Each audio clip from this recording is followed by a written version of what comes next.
இந்த அக்வாகார்டு கம்ப்ளைண்ட் என்னென்னா தண்ணி வரல. இப்போ என்ன ப்ராப்ளம்னு பார்க்க போகிறோம். அதோட ஒயரிங்லேயே அப்படி தெரிஞ்சுக்கலாம் எப்படி ஒயரிங் பண்ணியிருக்காங்கன்ட்டு. இப்போ அதை பார்க்கலாம்னா மேலே வந்து 3 பின் ப்ளக்லேருந்து நான் வரேன். 3 பின் ப்ளக்லேருந்து வருதா 2 ஒயரு. அந்த ஒயரை கனெக்டர் பாக்ஸ் இன்னும் அவுட் இருக்கும்.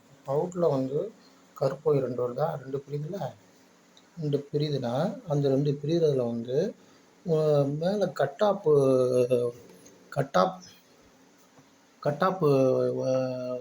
தண்ணியை கட்டாப்புன்ற ஒரு இது இருக்குது, வால்வு மாதிரி. அந்த வால்வில் வந்து அந்த 2 ஒயரில் வந்து ஒரு ஒயரை வந்து ரெண்டு கருப்பில் இன்னும் அவுட் இருக்குல்ல, ஒன்றில் வந்து ஒரு கருப்பு அடிச்சிட்டோம், ஒன்று மோட்டரில் கொடுத்துடணும்.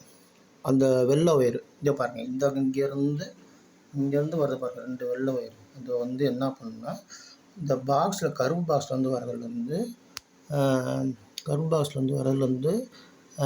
ஒன்றில் வந்து இங்கே வச்சுருக்கேன் பாருங்கள். இந்த இடத்துல வந்து இந்த கருப்பு பாக்ஸில் ஒரு ஒயரில் ஒன்றில் வந்து அந்த ஒன்று அடிச்சிட்டோம், இன்னொன்று மோட்ரு இருக்குல்ல, அந்த மோட்டரில் ஒன்றுலையும் அந்த அவுட்டு வர இடத்த அடிச்சிடணும் ஒரு பக்கம். இந்த 2 ஒயர் இந்த பக்கம் முடிஞ்சிருச்சு. இப்போ மோட்டர்லேருந்து வந்து 2 சிவப்பு ஒயர் வரும். அதை வந்து மோட்டர்லேருந்தும் 2 ஒயர் வரும். இது இப்போ பம்புக்கிட்ட ஒரு இது பார்த்து தண்ணி கட்டாக ஒரு மோட்ரு இருக்குது. அதை வந்து அந்த ஒயர்லேருந்து 6 இது சிவப்பு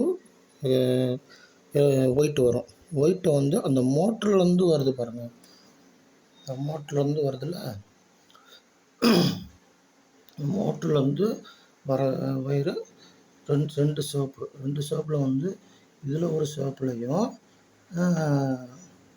இன்னொரு சிவப்பு இருக்குது பாருங்கள், அந்த சிவப்புலையும் கொடுத்தோம்னா மோட்ரு ரன் ஆகும். இப்போ என்னென்னா மோட்ரு இப்போ சரியாக இருக்கா இல்லையான்னு செக் பண்ணி பார்க்கணும். இப்போ இதில் ப்ராப்ளம்ட்டு அதான் அடுத்த வீடியோவில் பார்க்கலாம். இப்போ ஒயரிங் உங்களுக்கு புரிஞ்சிருக்குன்னு நினைக்கிறேன்.